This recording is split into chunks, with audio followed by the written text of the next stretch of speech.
ایک مرتبہ امام علی علیہ السلام کی خدمت میں ایک شخص آیا اور دستی ادب کو جوڑ کے عرض کرنے لگا، یا علی، میں بہت بیمار ہوں، میری بیماریاں ختم نہیں ہوتی، میں کیا کروں؟ تو امام علی علیہ السلام نے فرمایا، اے شخص، میں نے اللہ کے رسول سے سنا کہ جو انسان روز صبح سیب کھاتا ہے اللہ اسے شفا عطا کرتا ہے۔ اس نے کہا، یا علی، آپ فرماتے ہیں کہ جس کو جو چاہے پوچھے، کیونکہ آپ علم کے دروازے ہیں، آپ زمین سے زیادہ آسمانوں کے راستے جانتے ہیں، ایک سوال میرے ذہن میں ہے۔ تو امام علی علیہ السلام نے مسکرا کے فرمایا، اے شخص، جو تم پوچھنا چاہتے ہو اس کا جواب بتاؤں یا وہ سوال بھی میں خود بتاؤں؟ وہ شخص کہنے لگا، یا علی، اللہ کے محبوب، اور آپ ہر بیمار کو سیب کھانے کی صلاح کیوں دیتے ہیں؟ بس یہ کہنا تھا۔ تو امام علی علیہ السلام نے فرمایا، اے شخص، یاد رکھنا، جب اللہ کے نبی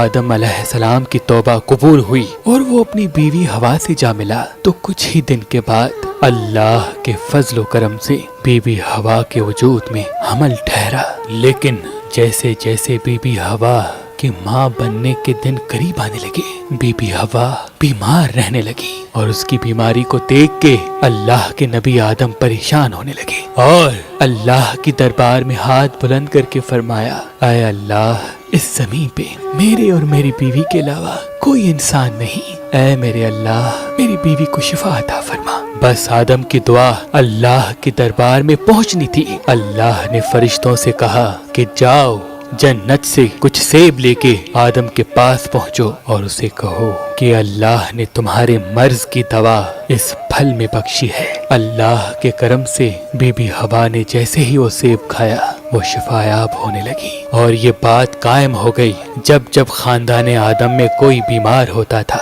وہ دعا مانگتا تھا اور آسمان سے دوا کی صورت میں ایک سیب نازل ہوتا تھا، جیسے ہی وہ سیب کھاتا تھا اسے شفا ملتی تھی۔ لیکن افسوس تو یہ ہے کہ جیسے ہی آدم کا کنبہ بڑھنے لگا تو انسانوں نے جنت کے اترے ہوئے اس پھل کو چھپانا شروع کر دیا، اور چھپانے کے بعد اسے بیچنے لگے اور یہ مقابلہ کرنے لگے کہ میرے پاس جنتی سیب زیادہ ہیں، اور اسی لالچ کی وجہ سے آسمان سے سیب اترنا بند ہو گئے۔